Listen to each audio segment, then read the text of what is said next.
তোমার চেয়ে উপরের দিকে যারা আছে তাদের দিকে তাকিও না, নিচের দিকে যারা আছে তাদের দিকে তাকাও। হাসপাতালের বার্ন ইউনিটে যান, আগুনে ঝলসে গিয়েছে যে সমস্ত মানুষের দেহ, তাদেরকে ভর্তি করা হয় হাসপাতালের বার্ন ইউনিটে।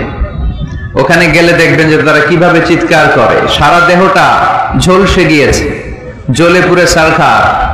রক্তের মধ্যে একটা উপাদান আছে প্লাজমা, এটা ঠান্ডা করে ভিতরে ঢুকাইতে হয়।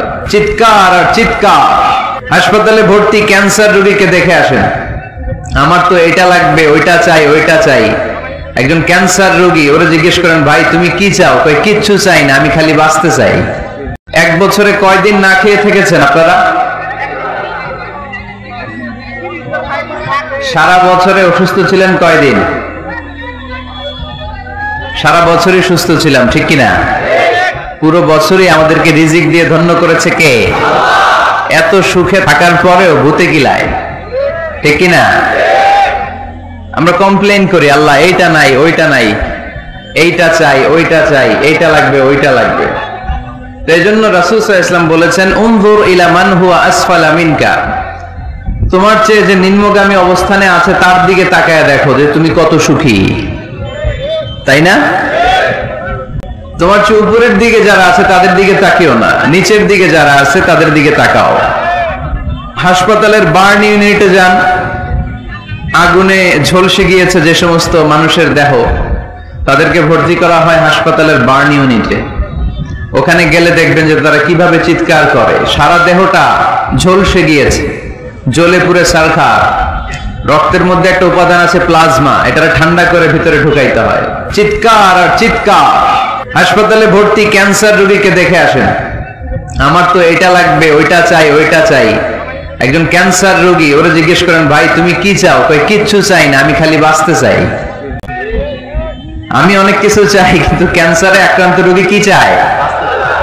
একটা চাওয়া, তার এইটা ওইটা, বাড়ি ঘর ধন সম্পত্তি কিচ্ছু লাগবে না, সে শুধু কি চায়? বাঁচতে চায়। এজন্য বেঁচে যে আছি, এজন্যই পড়তে হবে আলহামদুলিল্লাহ। মাবুদ তুমি যে বাঁচিয়ে রেখেছো, বেঁচে আছি আলহামদুলিল্লাহ। এজন্য সবসময় আলহামদুলিল্লাহ পড়তে রাজি আছেন তো? কারণ হিউম্যান ডিমান্ডস আর আনলিমিটেড, মানুষের চাহিদার কোনো শেষ নাই। আছে নারী আছে, বাড়ি চাই, বাড়ি আছে, গাড়ি চাই, এটা আছে, ওটা চাই, ওটা আছে, সেটা চাই। আল্লাহ রাসূল সাল্লাল্লাহু আলাইহি ওয়াসাল্লাম বললেন, ওয়ালাইয়ামলা আফাহু ইল্লা তুরাব, কবরের মাটি তোর মুখে ঢোকার আগ পর্যন্ত তোর এই চাই চাই স্বভাব কোনোদিন থামবে না। লাউ আন্না লিকুল্লি ইবনি আদম ওয়াদিয়ান মিন যাহাব আহাব্বা আন ইয়াকুনা লাহু ওয়াদিয়ান। আল্লাহ রাসূল সাল্লাল্লাহু আলাইহি ওয়াসাল্লাম বললেন, বনি আদমের প্রত্যেককে যদি একটা করে জান্নাতের স্বর্ণের পাহাড়ের মালিকও বানিয়ে দেয়া হয়। স্বর্ণের পাহাড় দেখছেন আপনারা? আমিও দেখি নাই। এই স্বর্ণের পাহাড় প্রত্যেককে যদি একটা করে আল্লাহ মালিক বানিয়ে দেয়, তারপরেও আমরা প্রত্যেকে আরেকটা পাহাড়ের মালিক হওয়ার জন্য ট্রাই করব। স্বভাব। আসলে সমস্যাটা কি? স্বভাব।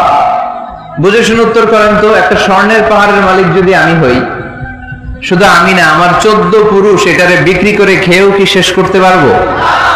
তাইলে আরেকটা স্বর্ণের পাহাড় লাগবে কেন আমার? আল্লাহ রাসূল সাল্লাল্লাহু আলাইহি ওয়াসাল্লাম বললেন, একটা স্বর্ণের পাহাড়ের মালিক হলেও আরেকটা স্বর্ণের পাহাড়ের জন্য মানুষ পাগল হয়ে যাবে।